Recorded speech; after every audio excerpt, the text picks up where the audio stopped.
She burst through the door, gasping, crying, begging for help. A 14-year-old girl in a place no civilian should ever enter, a biker clubhouse. The man behind the counter looked at her trembling body, then at the shadow approaching outside, and whispered 5 words that changed everything. "Pretend I'm your dad. Now. Run." That was the only word in Sophie Mitchell's mind as her sneakers pounded the cracked pavement of Thornwood's industrial district. Run. Don't stop. Don't look back. Just run. But she could hear him behind her, his footsteps, his breathing, getting closer with every second. 3 blocks ago, she had been walking home from her shift at the ice cream shop, a normal Tuesday evening. The sun was setting, painting the sky in shades of orange and pink.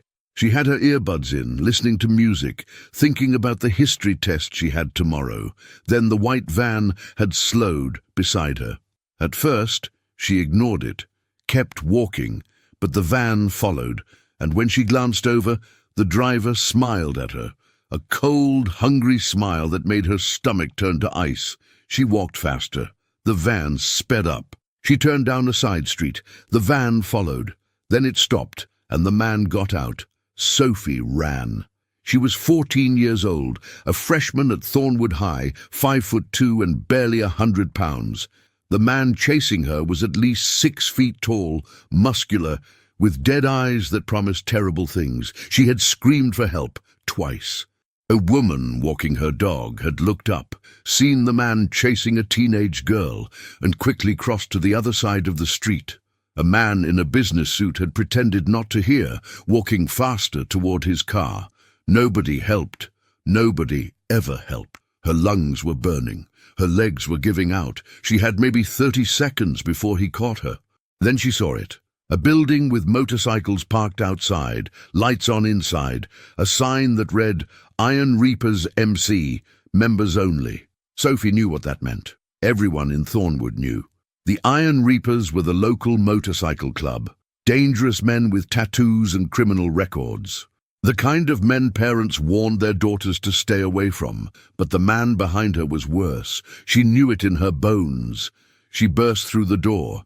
The interior was dim, smelling of motor oil and cigarette smoke. Motorcycle parts covered workbenches. Posters of bikes and rock bands lined the walls. And behind a counter, working on an engine with grease-covered hands, stood a man who looked like death itself. He was in his late 50s, with a shaved head, a grey beard, and arms covered in faded tattoos. A leather vest displayed patches she didn't understand. His eyes were pale blue and cold as a winter sky. Sophie froze. For one terrible moment, she thought she had escaped one monster, only to find another. Then the door behind her crashed open. The man from the van stood in the doorway, breathing hard, his face twisted with rage. He was wearing a polo shirt and khaki pants, looking like someone's accountant or middle manager. Normal, respectable, except for those dead eyes. "There you are," he said, his voice eerily calm. "Sweetie, you shouldn't run from Daddy like that. You scared me." Sophie's blood went cold. He was playing a role, pretending to be her father, counting on the biker to not get involved in a family matter. She opened her mouth to scream, to explain, to beg, but before she could speak, the biker moved. He stepped around the counter with surprising speed for a man his size, positioning himself between Sophie and the stranger. His massive frame blocked the doorway completely. "Help me," Sophie whispered, her voice cracking. "He's not my dad. He's been chasing me. Please, please help me." The biker didn't take his eyes off the man in the doorway, but he reached back with one hand and gently pushed Sophie behind him. Then he leaned down and whispered something only she could hear. "You're in danger. Pretend I'm your dad, now." Sophie's heart hammered against her ribs. She didn't understand, but something in his voice made her trust him. The biker straightened up and faced the stranger with a cold smile. "Sorry, friend. Think you've got the wrong kid. This is my daughter, Sophie. Just got here from her mum's place." "Isn't that right, sweetheart?" Sophie found her voice. Yes. Hi, Dad." The stranger's smile flickered. His eyes darted between Sophie and the biker, calculating. "There must be some mistake. That's my daughter. She's confused. She has episodes." That's so? The biker crossed his arms. What's her birthday? Silence. What school does she go to? More silence. What's her middle name? The stranger's mask slipped, just for a second, but it was enough. I don't have to explain myself to you, he snapped. Give me the girl, and nobody gets hurt. The biker laughed. It was not a pleasant sound. Son, you just walked into the Iron Reaper's clubhouse and threatened a member's child. Do you have any idea what that means? He reached behind the counter and produced a shotgun. The click of the safety being released echoed through the room like thunder. It means you've got about 5 seconds to get off our property before I redecorate this wall with your insides. The stranger's face contorted with fury, but he wasn't stupid. He was outnumbered, outgunned, and standing in enemy territory. This isn't over, he hissed. Yeah, it is. 5, 4, 3. The stranger turned and ran. Seconds later, the white van's engine roared to life and tires squealed as it disappeared into the night.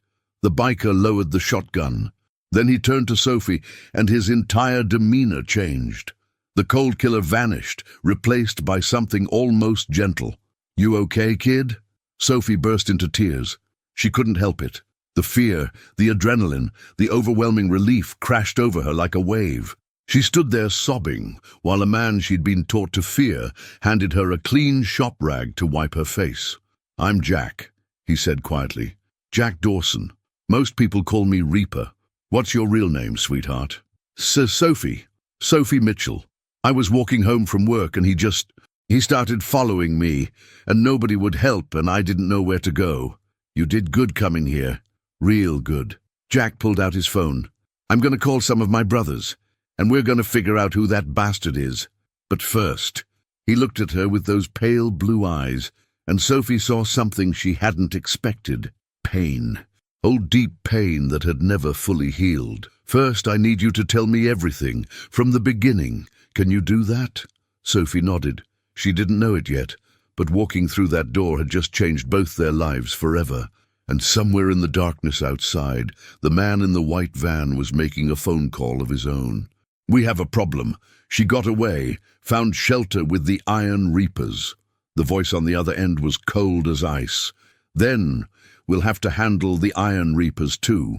Within 20 minutes, the Iron Reapers clubhouse had transformed into a command center. 6 bikers had arrived, summoned by Jack's urgent calls. They sat around a battered wooden table, listening as Sophie recounted her terrifying experience.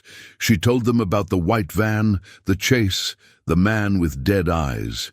She told them about the people who had looked away, about running until her lungs burned. And she told them about the words the man had spoken through the van window before she bolted, "You'll do nicely. The client likes them young." The room went dead silent. "Client?" repeated a massive biker named Gunner, his voice barely above a whisper. He said, "Client." Jack's hands tightened into fists. This wasn't random. This was a hunt. Sophie looked around the table, confused. "What do you mean? I don't understand." The oldest biker at the table, a weathered man in his 60s called Priest, leaned forward. His voice was gentle despite his fearsome appearance. "Sophie, what you walked into tonight, that man wasn't a random predator. The way he operated, the words he used, this sounds organized, professional." "Professional?" Sophie's voice cracked. "Professional at what?" Nobody wanted to answer. Finally, Jack spoke. "There are people out there who hunt kids, hunt them like animals, then they sell them to the highest bidder." He met her eyes, not sugarcoating the truth. "You were being recruited, Sophie, for something no child should ever experience." Sophie felt like the floor had dropped out beneath her. Her stomach lurched. She thought about the man's smile, the way he had looked at her like she was merchandise. But I got away. I'm safe now, right?" The bikers exchanged looks. "You're safe in this building," Jack said carefully, "but that man saw you come in here. He knows where you are, and if he's part of what we think he's part of." "They don't give up," Gunner finished. "Not when they've already marked a target." Sophie started trembling again. "So what do I do? What happens now?" Jack stood up and walked to the window, peering out at the dark street. "First, We call your parents. They need to know you're safe. Then, I can't. Sophie's voice was small. My mom works night shifts at the hospital. My dad left when I was 6. There's nobody home. The pain in Jack's eyes flickered again, deeper this time. What about other family? Aunts, uncles, grandparents? My grandma lives in Florida. That's it. It's just me and Mom. Jack turned to Priest. Get a message to her mother at the hospital. Tell her Sophie is safe but needs to stay here tonight. Don't give details on the phone. We don't know who might be listening. Auntie Priest nodded and stepped outside to make the call. You're letting me stay here? Sophie asked, surprised. But I'm not a member or anything. I'm just a kid. A younger biker with a scarred face spoke up. His name was Blade, and despite his intimidating appearance, his voice was surprisingly kind. Kid, you came through our door asking for help. That means something. We don't turn away people in need. But especially not children, Jack added. Never children. Sophie watched these men, these supposed criminals, these outcasts society had warned her about, mobilizing to protect her, a stranger, a teenage girl who had stumbled into their world by accident. Why? She asked quietly. Why do you care what happens to me? Jack sat down across from her. For a long moment he didn't speak. Then he pulled out his wallet and removed a worn photograph. A girl, maybe 16 or 17. Blonde hair, bright smile, eyes full of life. My daughter, Jack said softly. Emily, she died 15 years ago. Car accident. Drunk driver crossed the center line. He paused, his voice rough. She was 14, same age as you. Sophie didn't know what to say. The photo trembled slightly in Jack's calloused hands. I couldn't save her. I wasn't there. I was on a run 3 states away when I got the call. He looked up at Sophie with those haunted blue eyes. I've spent 15 years wishing I could go back, wishing I could protect her. And tonight, a 14-year-old girl ran through my door, scared and alone, and I thought... He couldn't finish the sentence. You thought maybe this was your second chance, Sophie whispered. Jack nodded slowly. I know I can't bring Emily back. I know you're not her. But I can damn well make sure what happened to her doesn't happen to you. Not on my watch. Gunner's phone buzzed. He answered, listened, and his face went dark. Brother, we've got movement. Black SUV circling the block, no plates, tinted windows. Jack was on his feet instantly. They're surveilling us, getting ready to make a move. How many?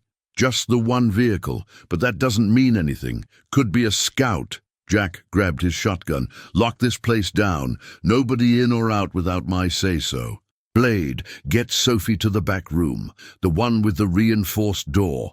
Wait! Sophie grabbed Jack's arm. What's happening? Are they coming for me? Jack looked down at her, and for just a moment his hard exterior cracked. He placed a gentle hand on her shoulder. They're going to try, but they're going to have to go through every single one of us first. And Sophie, she looked up at him, terrified, but somehow trusting. Nobody gets through the Iron Reapers. Nobody. As Blade led her toward the back of the building, Sophie heard the sound of engines, more motorcycles arriving, reinforcements. But she also heard something else. Distant, barely perceptible. The rumble of multiple vehicles approaching from different directions. Whatever was coming, it was coming fast. The black SUV wasn't alone. By midnight, Jack counted 4 vehicles in a 2-block radius. 2 SUVs, a van, and a sedan. They moved in patterns, never staying in one place too long, always watching. They're setting up a perimeter, Gunner observed from the window. Pros military training, maybe. Or law enforcement, Priest added grimly. Some of those trafficking rings have cops on the payroll. Jack's jaw tightened. How many brothers do we have? 14 inside, another 20 on the way from the Carson City chapter. They'll be here by dawn. We might not have until dawn. In the back room, Sophie sat on an old couch, wrapped in a blanket one of the bikers had found. Blade stood guard at the door, his presence somehow comforting despite his fearsome appearance. "Can I ask you something?" Sophie said quietly. Blade nodded. "That man, the one who chased me, he said I would do nicely. He said there was a client." She swallowed hard. "How did he know about me? How did he find me?" Blade was quiet for a moment. These operations, they don't just grab random kids off the street, they scout, they watch, they learn routines, identify vulnerabilities. You're saying he's been watching me? For how long? Could be days, could be weeks. They're patient, they wait until the moment is right. Sophie felt sick. The thought that someone had been studying her, stalking her, learning when she was most vulnerable. My walk home from work, she realized. I take the same route every Tuesday and Thursday. Through the industrial district because it's faster. Blade nodded grimly. They knew your pattern. Tonight was supposed to be the night. The door opened and Jack entered, his face grim. He carried a laptop, which he set on a table in front of Sophie. We pulled traffic camera footage from the area where he chased you. Got a clear shot of the van's plates. He turned the screen toward her. We also got this, a photograph, the man who had chased her, captured by a security camera at a gas station. His name is Vincent Mercer, 42 years old, no criminal record. Works as a realtor in Thornwood. Jack's voice dripped with disgust. Upstanding citizen. Member of the Rotary Club. Coaches Little League on weekends. That's him, Sophie whispered. That's definitely him. There's more. Jack clicked to another image. Mercer has connections. Financial records show payments to offshore accounts.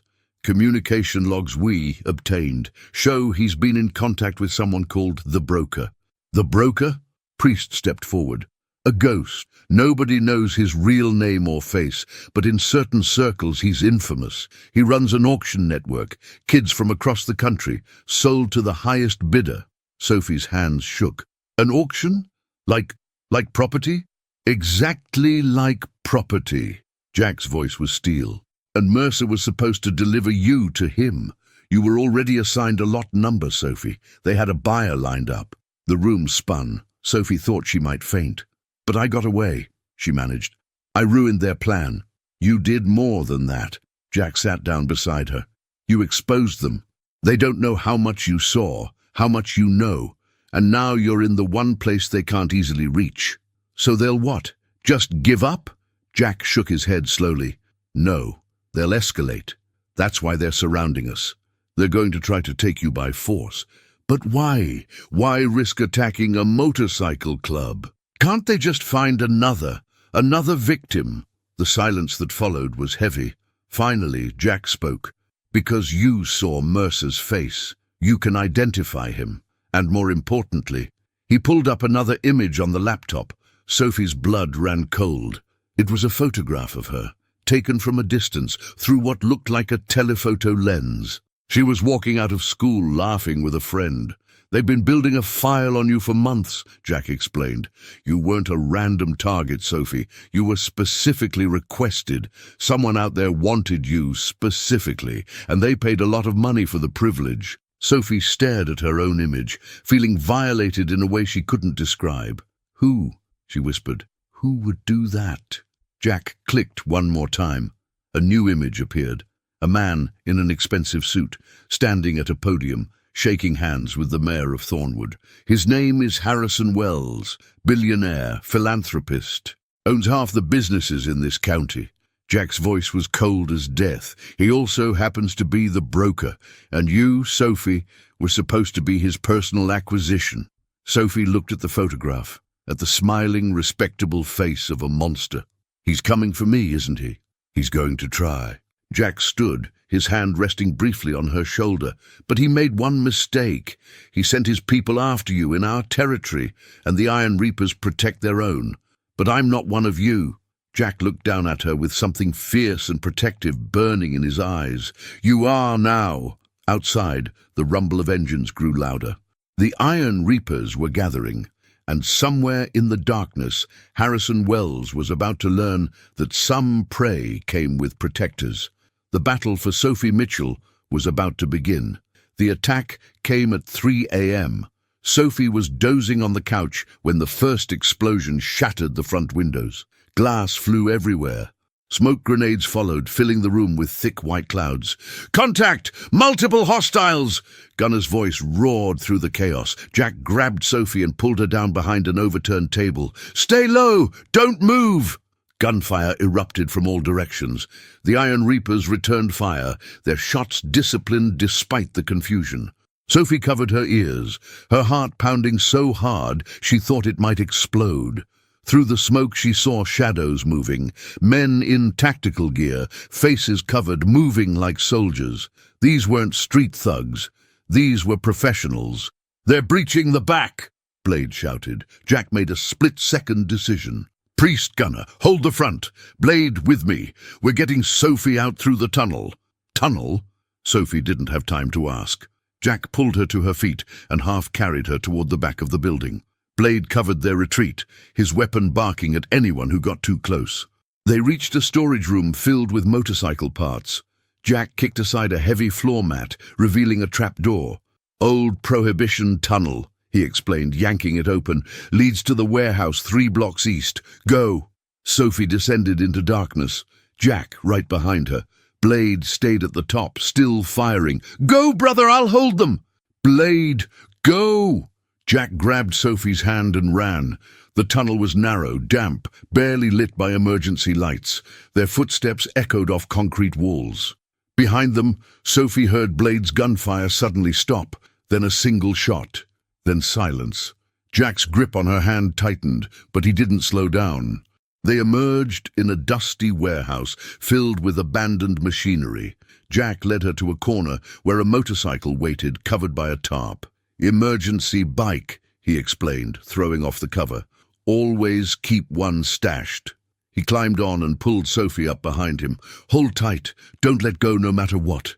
The engine roared to life. They burst through a side door and into the night. The streets were chaos, police sirens in the distance, gunfire still echoing from the clubhouse, black SUVs patrolling every corner. Jack weaved through alleys and back streets, his decades of experience guiding them through impossible gaps. Sophie clung to him, her face pressed against his leather vest, praying they would make it. After 20 minutes of evasive driving, Jack pulled into an underground parking garage beneath an apartment building. He killed the engine and helped Sophie off. "Safe house," he said quietly. "Only 3 people know about this place, and 2 of them are dead." The apartment was small but clean. Jack locked the door, checked the windows, then finally allowed himself to breathe. "You okay, kid?" Sophie was shaking. "Blade, is he?" Jack's face was stone. "Blade knew the risks. We all do. He stayed behind so we could get out. He died for me. He died protecting an innocent. That's what we do. That's who we are." Sophie sank onto a worn couch, tears streaming down her face. A man she barely knew had given his life to save hers. How was she supposed to live with that? Jack sat beside her, his massive frame somehow comforting. "Listen to me, Sophie. What happened tonight, that's not on you. That's on the men who attacked us. That's on Harrison Wells. Blade made his choice and he made it proud." "But why? Why would he die for someone he just met?" Jack was quiet for a long moment. Then he spoke. "When I lost Emily, I wanted to die. Spent 2 years drinking myself into the ground. Nearly put a bullet in my own head more than once." He paused. "The club saved me, gave me a reason to keep going. They became my family." He looked at Sophie with those haunted blue eyes. "We're not good men, Sophie. We've done things that would make you sick. But there's a line we don't cross. We don't hurt innocents. We don't prey on the weak. And we never ever let a child come to harm if we can stop it. Even if it costs your lives, especially then, because that's the only way men like us find redemption." Sophie wiped her tears. Outside, sirens continued to wail. "What happens now?" Jack pulled out his phone. "Now we end this. Harrison Wells thinks he can buy anything. People, cops, politicians, but he can't buy us. And he made a fatal mistake tonight." "What mistake?" Jack's smile was cold as winter. "He killed one of my brothers. Now I'm going to burn his entire empire to the ground." By dawn, the full scope of the disaster became clear. 3 Iron Reapers had died defending the clubhouse. Blade, a prospect named Tommy, and Old Red, who had been with the club since its founding. 7 others were wounded. The clubhouse itself was destroyed, but the attackers had paid a heavier price. 11 of Harrison Wells's mercenaries were dead or captured, and one of them was talking. Jack met with Detective Maria Santos in a neutral location, a diner on the outskirts of town. Santos was one of the few cops in Thornwood not on Wells's payroll. She had been investigating him for years, always hitting dead ends. "The mercenary gave us everything," Santos said, sliding a folder across the table. "Names, dates, locations. Wells has been running this operation for over a decade, dozens of children, sold to wealthy predators across the globe." Jack opened the folder. The contents made his stomach turn. Photos, transaction records, a ledger of human beings treated like inventory. "Why now?" he asked. "Why is this guy suddenly talking?" "Because Wells tried to have him killed in custody, sent a dirty cop to finish the job." Santos smiled grimly. "The cop is in federal custody now, and our witness is very motivated to cooperate." "What about Sophie? Is she safe?" "Safer than she was. We've got federal marshals involved now. Wells can't touch her without exposing himself completely." Santos leaned forward. "But here's the thing, Jack. We need her testimony. She's the only victim who got away, the only one who can identify Vincent Mercer and connect him directly to Wells. She's 14 years old. You want to put her on the stand against a billionaire with unlimited resources? I want to put a monster in prison. And yes, it will be hard. But Sophie is stronger than you think. I've seen it." Jack thought about the girl who had run 3 blocks with a predator on her heels. The girl who had burst into a biker clubhouse and trusted a stranger with her life. The girl who had watched men die for her and was still standing. "I'll talk to her," he said. "But it's her choice, not mine, not yours." That evening, Jack returned to the safe house with news. Sophie listened as he explained everything: the captured mercenary, the evidence against Wells, the federal investigation, and the request for her testimony. "They need me to testify?" Sophie asked quietly. "They want you to. But Sophie, you don't have to.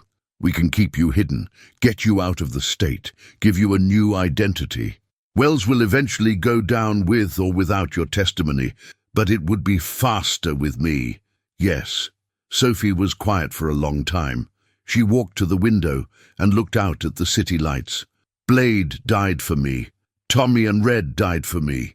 Men I never met gave their lives so I could survive." She turned to face Jack. "If I hide, if I run away, their deaths mean nothing. Wells keeps doing what he does. More kids get taken, more families get destroyed." "Sophie, you're 14. Nobody expects you to carry this weight." "Maybe not, but I'm carrying it anyway." She straightened her shoulders. "I'll testify. I'll tell them everything. And I'll look Harrison Wells in the eye when I do it." Jack studied her for a long moment. Then he nodded slowly. "You've got more courage than most grown men I know. I learned from watching you." For the first time since this nightmare began, Jack Dawson smiled. "Let's go take down a monster." The trial of Harrison Wells became the biggest news story in the country. For 3 weeks, witness after witness took the stand. Survivors who had escaped, parents who had lost children, law enforcement officials who had been bought and later turned.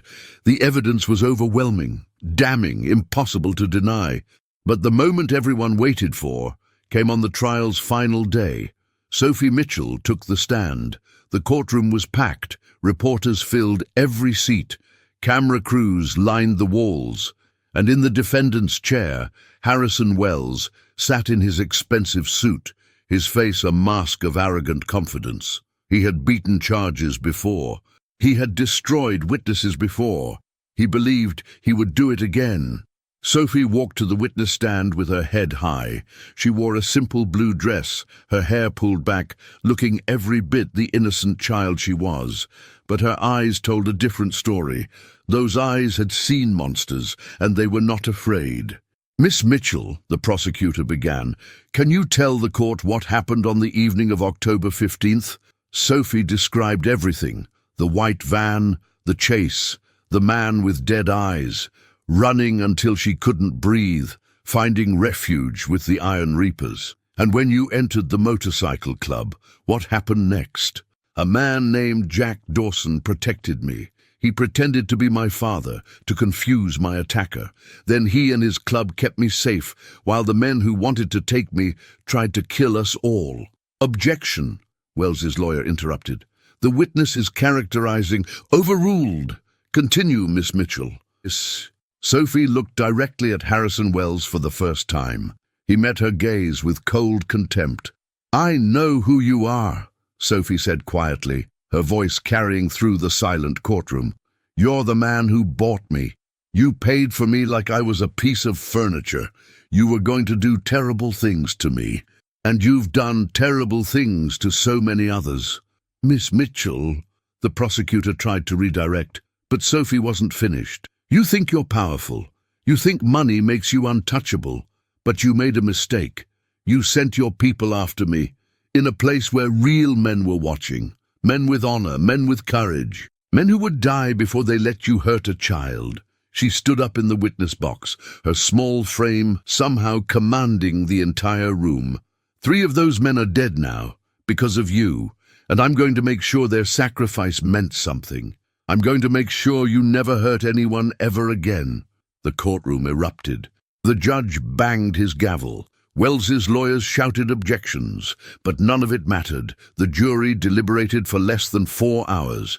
Guilty on all counts.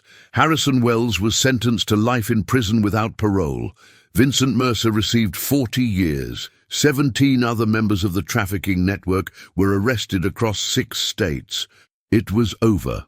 1 month later, Sophie stood in a cemetery on the outskirts of Thornwood. 3 new headstones marked the graves of Blade, Tommy, and Red. The Iron Reapers had given them a hero's funeral, complete with a 100 motorcycle procession that brought the entire city to a standstill.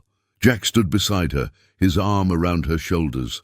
They would be proud of you, he said quietly. I hope so. I think about them every day. That's how they stay alive, in our memories, in the way we live because they gave us the chance to. Sophie placed flowers on each grave. Then she turned to Jack. What happens now? To me, I mean. Your mom's got a new job in Colorado. Fresh start. New school. You'll be okay. What about you? Jack smiled sadly. I'll be here, rebuilding the club, keeping the roads safe, same as always. Sophie hugged him tightly. This man who had saved her life. This unlikely father who had given her hope when she had none. Thank you, she whispered, for pretending to be my dad. Jack held her close, his voice rough with emotion. I wasn't pretending, Sophie, not for a single second. They stood together in the morning light, 2 broken people who had found healing in each other, a teenage girl who had learned that heroes come in unexpected forms, and a grieving father who had finally found redemption. 6 months later, Sophie received a package in the mail. Inside was a leather bracelet with a small iron charm shaped like a reaper's scythe, and a note in Jack's rough handwriting. Once a reaper, always a reaper. Your family now, kid, forever. Sophie wore that bracelet every day for the rest of her life. A reminder that sometimes the people society fears most are the ones who will protect you with their dying breath. And that courage isn't about not being afraid. It's about running into a room full of bikers because you trust them more than the monster behind you. It's about saying 5 simple words to a terrified child. Pretend I'm your dad, now. And it's about meaning every single one of them.